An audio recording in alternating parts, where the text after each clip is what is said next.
Olá pessoal, o nosso grupo ficou responsável por uma das técnicas de análise instrumental, que é a cromatografia gasosa, onde cada um de nós irá explicar para vocês o seu conceito, seus instrumentos utilizados e os seus processos, sua separação e aplicação, suas vantagens e desvantagens, seus compostos e sua aplicação no âmbito da engenharia florestal.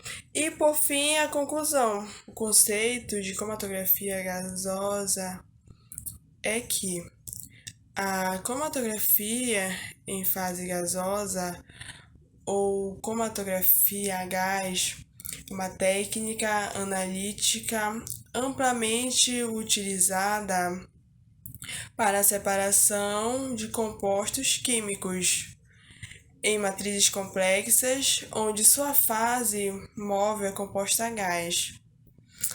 Na cromatografia a gás, os compostos de uma amostra vaporizada são separadas em consequência da distribuição deles entre uma fase móvel gasosa e uma fase estacionária líquida ou sólida dentro de uma coluna, os quais são acoplados para auxiliar na identificação e quantificação das substâncias analisadas. A cromatografia gasosa se divide em dois tipos: a CGL, que é a cromatografia a gás líquida, em que sua fase estacionária é um líquido, a CGS, em que é a cromatografia em fase sólida, em que sua fase estacionária é um sólido. Bom, agora eu vou falar sobre os instrumentos utilizados nos processos e os processos. Na cromatografia gasosa, a amostra é vaporizada e introduzida em uma corrente de gás, que é denominado gás de arraste, que geralmente é o gás hélio. A amostra vaporizada e o gás de arraste constituem a fase móvel desse processo. Para isso, utiliza-se um cromatógrafo a gás, que é composto de um cilindro de gás de arraste, um regulador de gás, um injetor, que é o local onde a amostra vai ser introduzida por meio de uma microseringa, e o local onde ela vai ser vaporizada instantaneamente, sendo que não pode haver a decomposição, a perda ou a contaminação dessa amostra. Além disso, há também o forno, que é a estrutura que vai responsável por aumentar essa temperatura do injetor, e a coluna, que é o local onde fica a chamada fase estacionária, que consiste em uma película que interage com as moléculas da amostra e distribui essas de maneira diferente ao longo da coluna. Sendo que na cromatografia gasosa sólida, essa fase estacionária é sólida, e na cromatografia gasosa líquida, a fase estacionária é líquida. Existem dois tipos de coluna: a coluna capilar, que é aquela que a fase estacionária cobre todo o diâmetro da coluna, mas não cobre o interior, não preenche o interior. E a compactada, que é todo o interior é preenchido por um sólido. Terminada essa distribuição, os pontos são detectados por meio do detector, que depois vai responder com um sinal que é representado e analisado pelo registrador em função do tempo. A cromatografia gasosa ela é uma técnica analítica que está em fase de desenvolvimento. Ela é uma das técnicas analíticas mais sensíveis e é responsável na detecção e separação de substâncias voláteis ou semivoláteis. Ela apresenta uma alta confiabilidade e uma alta precisão nas suas análises. E também ela é utilizada na detecção de gases e solventes orgânicos espalhados na atmosfera terrestre. Além disso, ela é também utilizada no monitoramento de processos industriais. A cromatografia gasosa, quando ela está associada com o espectrômetro de massa, ela é utilizada no IML, que é o Instituto Médico Legal, em suas análises fórensicas. Bom, como a cromatografia ela faz a separação das substâncias, o espectrômetro de massa joga uma energia sobre essas substâncias, as quais elas se quebram e a partir das moléculas quebradas é possível identificar a molécula original. Por exemplo, há um padrão de substâncias voláteis nas drogas de abuso, que eu posso citar para vocês, é o clorofórmio, né? É uma droga de abuso que muitas das vezes ela é confundida como o lança-perfume. E também, quando ela está associada com o espectrômetro de massa, é possível identificar os poluentes presentes na água e também é usada em diagnósticos médicos. Detectores são dispositivos que examinam continuamente o material que sai da coluna, girando um sinal para cada substância em relação ao seu tempo de retenção. Existem 3 tipos, que são os universais, que geram sinal para qualquer substância eluída, os seletivos, que detectam apenas substâncias com determinada propriedade físico-química, e os específicos, que detectam substâncias que possuem determinado elemento ou grupo funcional e as suas estruturas. Eu listei 2 tipos, que são o detector por captura de elétrons, que daqueles 3 que eu listei, ele é considerado seletivo, e é específico para análise de grupos funcionais eletronegativos.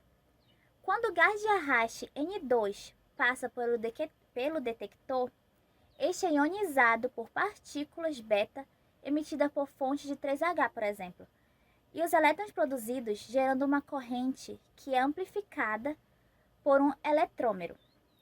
Moléculas diluídas da coluna, capazes de capturar elétrons, diminuem esta corrente, gerando um sinal proporcional à sua concentração. E o outro, que é o detector por condutividade térmica, que daqueles 3 que eu listei também, é considerado universal. Ele mede a diferença de condutividade térmica entre o gás de arraste e o gás de arraste mais a amostra. E o sistema é balanceado com o fluxo de gás de arraste puro através de ambos os canais de fluxo, onde filamentos aquecidos perdem calor de maneira constante devido à passagem de gás de arraste pelas células. E quando as moléculas injetadas passam pelo canal de amostra, a condutividade térmica do meio é modificada e a temperatura do filamento se altera. Obrigada. Bem, eu vou falar sobre cromatografia gasosa, suas vantagens e suas limitações. Bem, primeiramente eu vou falar suas vantagens. Bem, sua vantagem é que ela é uma técnica muito rápida, que tem o alto poder de separação de componentes de uma amostra, podendo-se fazer uma análise quantitativa dos componentes. Outro tópico é que ela é uma técnica sensível, podendo analisar substâncias que se encontram em baixas concentrações. Bem, outra vantagem é que ela se utiliza de poucas quantidades de amostra, sendo assim uma técnica econômica comparado com as outras. Bem, agora eu vou falar suas principais desvantagens. Suas principais desvantagens é que elas só se dão em amostras voláteis, ou seja, amostras que contêm substâncias que se evaporam facilmente. Também precisam ter amostras que sejam termicamente estáveis. Outro fator é que elas necessitam de outros tipos de técnicas para identificar os detectores cromáticos. E por fim, sua última desvantagem é que ela tem um elevado custo por conta de seus instrumentos que são utilizados no laboratório. É isso. Hoje eu vou lhe explicar como a cromatografia gasosa é utilizada no âmbito da engenharia florestal. Bom, a engenharia florestal é uma profissão de grande importância no controle do aquecimento global e amenização das mudanças climáticas. Isso porque as florestas estão intimamente relacionadas com o clima.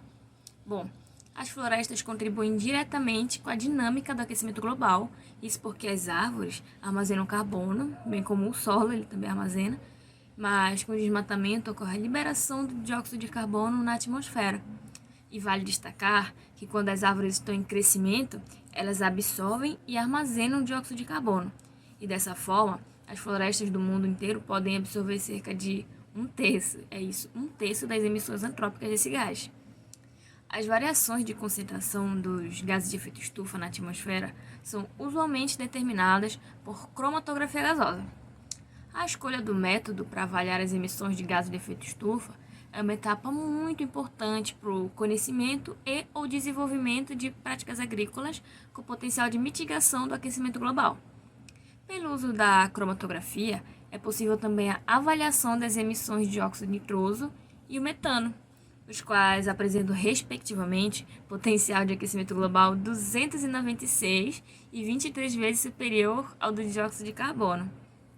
Bom, a versatilidade de um sistema cromatográfico permite escolher adequadamente os componentes e montá-los em um só aparelho para quantificar os 3 gases de efeito estufa. As emissões destes gases devem ser calculadas a fim de serem compensadas utilizando-se de projetos de conservação das florestas nativas, bem como os projetos de reflorestamento de áreas matadas, que podem sequestrar o carbono da atmosfera através das árvores.